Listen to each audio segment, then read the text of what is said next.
In the beating heart of Manhattan stands Grand Central Terminal, an iconic masterpiece of Beaux-Arts architecture, celebrated for its celestial ceiling and marble halls.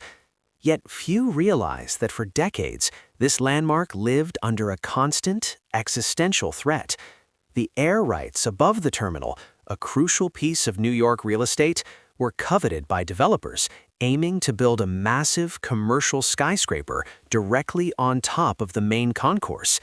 The specific threat came from the Penn Central Railroad, which sought to erect a 55-story tower designed by Marcel Breuer.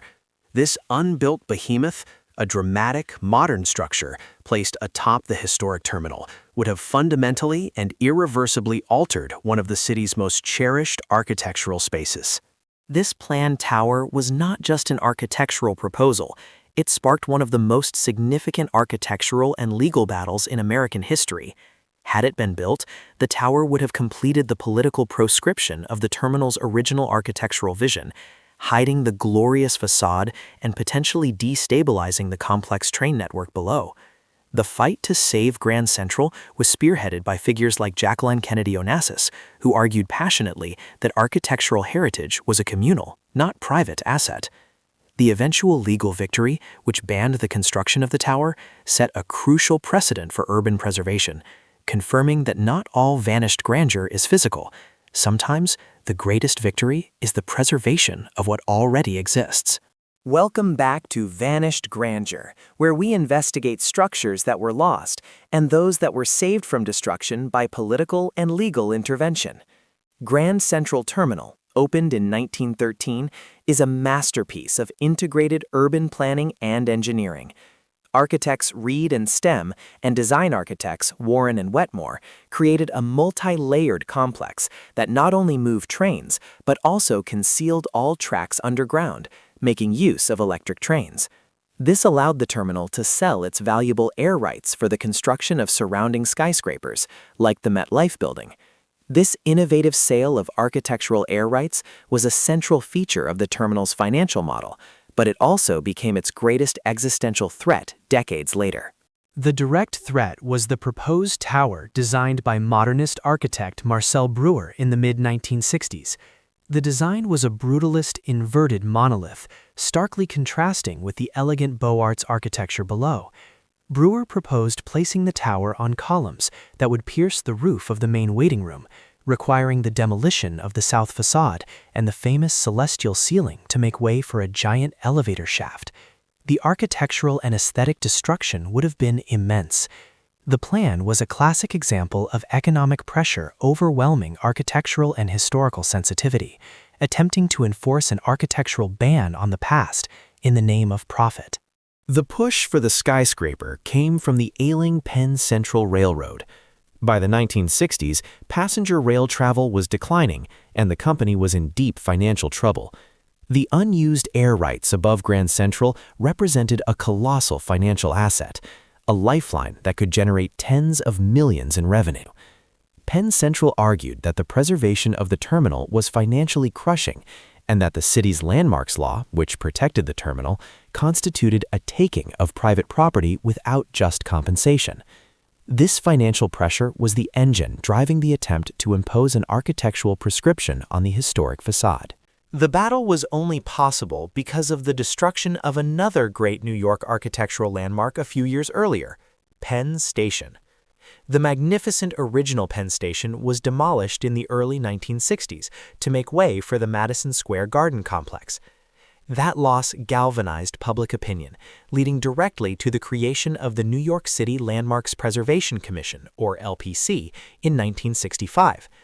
The emotional memory of the lost Penn Station, a great architectural tragedy, was the political and legal defense mechanism used to protect Grand Central.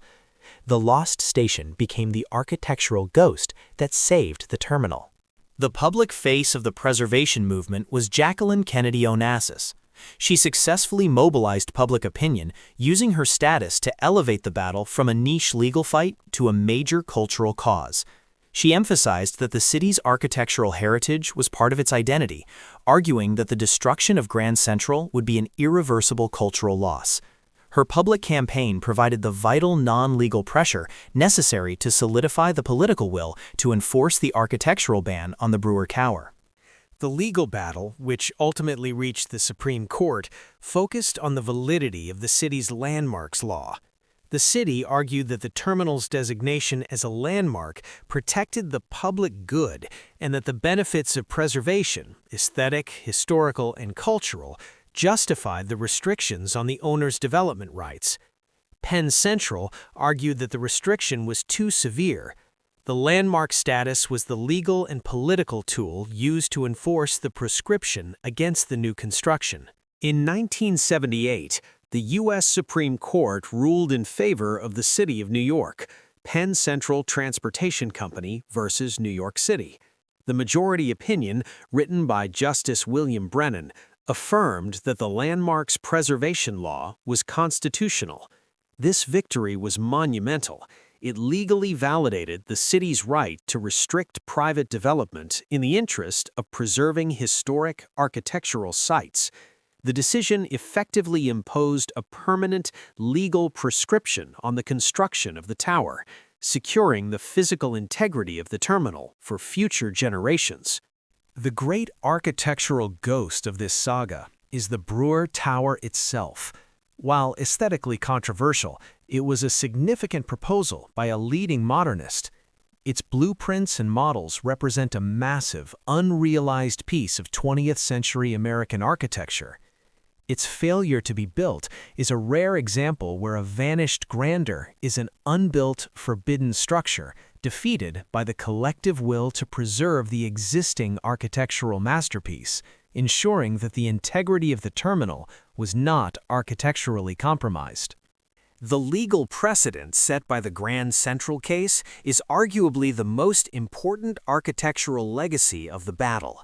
It provided the legal foundation for preservation laws across the entire United States, giving cities the tools to protect their historical architectural fabric from economic destruction. The successful fight demonstrated that a building's cultural and historical value could legally outweigh the immediate financial gain of its demolition or radical alteration. The megalithic tunnels reference the vast two-level underground track system that forms the hidden architectural core of Grand Central. This subterranean structure is an engineering marvel, comprising 67 tracks and 44 platforms, more than any other station in the world. The integrity of this entire hidden infrastructure would have been severely compromised by the construction of Breuer's massive foundation columns. The preservation battle was therefore not only about the beautiful facade, but also about protecting the hidden functional architectural necessity below ground. The one major building that was allowed to pierce the terminal's airspace was the massive, brutalist-leaning Pan Am building, now the MetLife building, completed in 1963, just before the full implementation of the landmarks law. This skyscraper, built on top of the original terminal's northern annex, provides a stark visual contrast between the elegance of the terminal's Beaux-Arts style and the scale of mid-century modernism. Its construction is the visual evidence of what the Breuer Tower would have done to the main concourse, a reminder of the architectural loss that did happen. The preservation of the terminal's main facade, the monumental arches, the statuary of Minerva, Hercules, and Mercury, and the massive clock is a triumph of the preservationists. This architectural exterior, designed to act as a stately gateway to the city, was saved from being reduced to a shadowy basement-level entrance beneath a towering skyscraper. The terminal today stands as a functional monument to successful architectural defense against destruction. Crucially, the celestial ceiling of the main concourse was saved. This grand, dark blue vault, decorated with gold leaf constellations, would have been partially destroyed to accommodate the tower's support structure. The preservation of this interior architectural wonder ensured that the terminal continued to serve its cultural function as a beautiful, public gathering space, a space that was nearly forbidden by commercial interests. The constant presence of the memory of the demolished Penn Station acted as the final emotional and political anchor for the preservation movement. The loss proved that even the most monumental and beloved architectural works were vulnerable to the profit motive. Grand Central's saving was Penn Station's enduring, sad, but ultimately effective architectural legacy. The memory of the vanished grandeur of Penn Station created the political context necessary to save Grand Central. The battle for Grand Central Terminal was a decisive victory for architectural preservation over short-term economic gain. The Supreme Court's ruling validated the concept of the public good in architecture, legally enforcing a prescription against the towering skyscraper that would have destroyed a cultural icon. The unbuilt Breuer Tower represents a vanished grandeur that the city never saw, but whose defeat secured the terminal's future. The successful defense of Grand Central demonstrated that architectural history is not something that must inevitably be sacrificed to progress. It proved that cities could choose continuity over radical replacement. The terminal remains a vital, functional, and aesthetically preserved piece of the city's heritage, a testament to the power of public and legal intervention to ban architectural destruction. The true victory in New York was the preservation of a part of the city's collective urban identity. Grand Central is more than a building. It is a gateway, a meeting place, and a symbol of municipal pride. Its vanished grandeur would have been a colossal cultural scar. The preservation victory ensured that the most ambitious megalithic tunnels and the beautiful facade above them remain intact, continuing to serve millions of people daily.